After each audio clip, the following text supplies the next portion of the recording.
2024 সালের 5 আগস্ট ঢাকার অন্যতম ব্যস্ত এলাকা যাত্রাবাড়িতে পুলিশের নির্বিচার গুলিতে কমপক্ষে 52 জন নিহত হন বলে বিবিসি ইন্টারন্যাশনাল বিবিসি আই এর একটি অনুসন্ধানে উঠে এসেছে।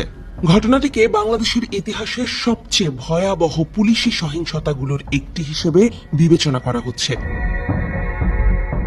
বাংলাদেশ পুলিশের সঙ্গে বিবিসি আই যোগাযোগ করলে বাহিনীর একজন মুখপাত্র ঘটনা স্বীকার করে বলেন, জুলাই গণ অভ্যুত্থানের সময় এই ধরনের দুঃখজনক ঘটনা ঘটেছে, যেখানে তৎকালীন পুলিশ বাহিনীর কিছু সদস্য অতিরিক্ত বল প্রয়োগে লিপ্ত হয়েছিলেন এবং আন্দোলনকারীদের নিয়ন্ত্রণে অপেশাদার আচরণ করেছিলেন।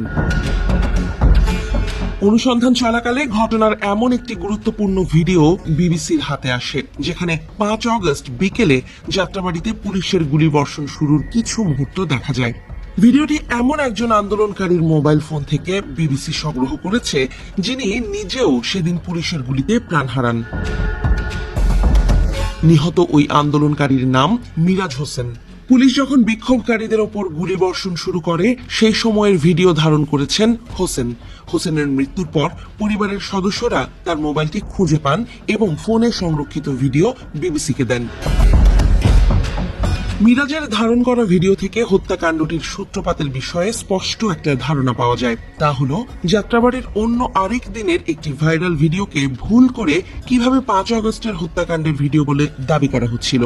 যাত্রাবাড়ি থানার ভেতর থেকে ধারণ করা এই ভিডিওটি মূলত 4 আগস্টের এবং এটি জুলাই গণ অভ্যুত্থানের পরবর্তী কয়েক মাসে সামাজিক যোগাযোগ মাধ্যমে ব্যাপকভাবে ছড়িয়ে পড়েছিল।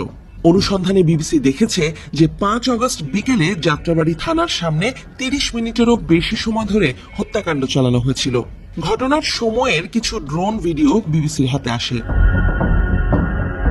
পরবর্তী কয়েক ঘন্টার মধ্যে আন্দোলনকারীদের একটি অংশ শাহবাগের দিকে চলে যান, আর যারা তখনও যাত্রাবাড়িতে ছিলেন তাদের মধ্যে বিক্ষুব্ধ একটি অংশ থানায় আগুন দেয়। এই ঘটনায় পুলিশের কমপক্ষে 6 জন সদস্য নিহত হন। সেদিন যাত্রাবাড়িতে অন্তত 30 জন বিক্ষোভকারী নিহত হন বলে প্রাথমিকভাবে জানা যাচ্ছিল, কিন্তু গণমাধ্যমে প্রকাশিত তখনকার খবর, নিহতদের পরিবারের সাক্ষাৎকার, হাসপাতালের নথি এবং সামাজিক যোগাযোগ মাধ্যমের বিভিন্ন পোস্টের সত্যতা যাচাই করার পর বিবিসি দেখেছে 5 আগস্ট যাত্রাবাড়িতে কমপক্ষে 52 জন সাধারণ মানুষ নিহত হন।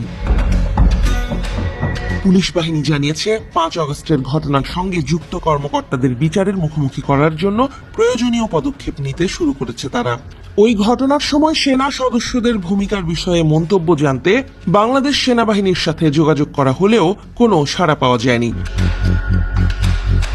সাবেক প্রধানমন্ত্রী শেখ হাসিনার কথোপকথনের একটি ফাঁস হওয়া অডিও রেকর্ডিং থেকে জানা যায়, গত গ্রীষ্মে প্রাণঘাতী শক্তি প্রয়োগের অনুমতি তিনি নিজেই দিয়েছিলেন। বিবিসির যাচাই করা ওই রেকর্ডিং অনুসারে শেখ হাসিনা তার নিরাপত্তা বাহিনীগুলোকে বিক্ষোভকারীদের বিরুদ্ধে প্রাণঘাতী অস্ত্র ব্যবহার করার অনুমতি দিয়েছিলেন। ফাঁস হওয়া অডিওটি সম্পর্কে জানেন এমন একটি সূত্র বিবিসিকে জানিয়েছে, গত 18 জুলাই নিজের সরকারি বাসভবন গণভবন থেকে শেখ হাসিনা ওই ফোনালাপটি করেন।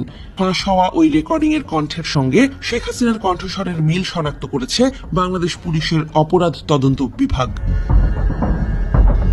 বিবিসি আলাদাভাবে এয়ারশটের অডিও ফরেনসিক এক্সপার্টদের দিয়ে ওই রেকর্ডিং এর সত্যতা যাচাই করেছে এবং তারা এটিতে এডিট করার বা কোনো রকম পরিবর্তন করার কোনো প্রমাণ পায়নি।